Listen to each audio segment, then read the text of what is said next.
These woods are lovely, dark, and deep, but I have promises to keep, and miles to go before I sleep, and miles to go before I sleep.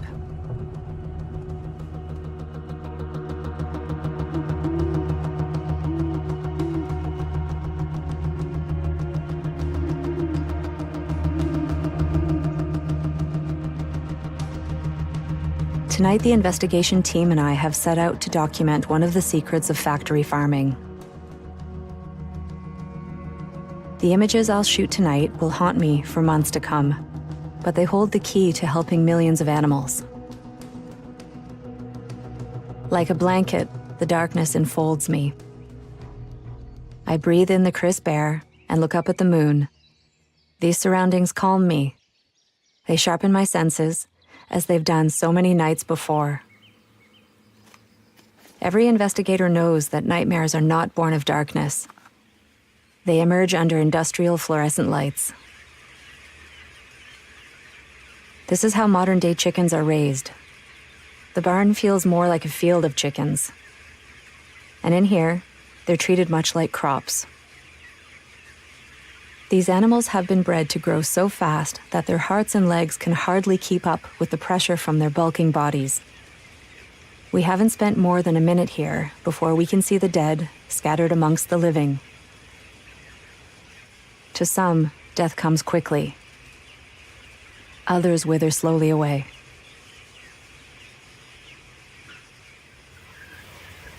She starts to nod off a little bit when we're quiet.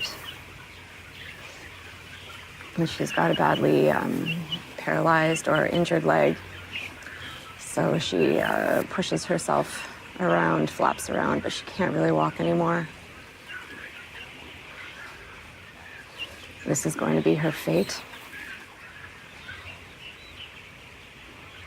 She'll never receive individual care by a veterinarian. I'm so sorry. Her body isn't even close to being worth the price of a vet bill. I'm so sorry. Like hundreds of others in this barn, she will either die on her own or be killed by the farmer on his daily round to pick up the dead and dying. I wonder how these chickens will react once they realize I mean no harm. I stop shooting, sit down, and put my camera on the ground. At first, they're still cautious, but soon the bolder birds start to get closer. They're curious. Soon I find myself surrounded by a sea of chickens. I'm covered in chickens right now. They're clambering to get up here. There's tens of thousands of birds in here, but, you know, if these guys were at Farm Sanctuary or at any sanctuary, they would have a name. And it's just so different here. Here they're not individuals. I always had a love and a concern for animals, but I was in my 20s before my relation to chickens changed. My mom had pet chickens at home, and I fell in love with their charming ways and their quirks.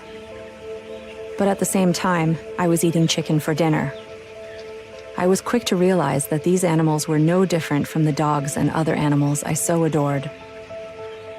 I made a promise to animals then, one that I keep to this day, that I wouldn't harm them, that I'd use my camera to tell their stories, and that I'd never turn away.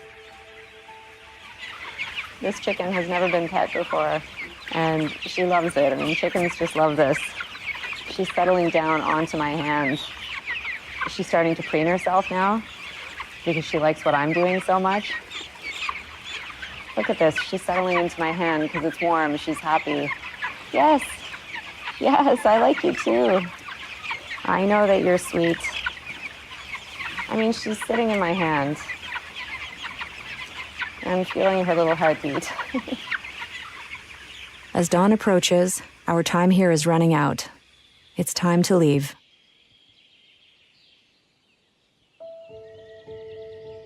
The stinging pain in my chest never lets me down. I get to leave. They don't.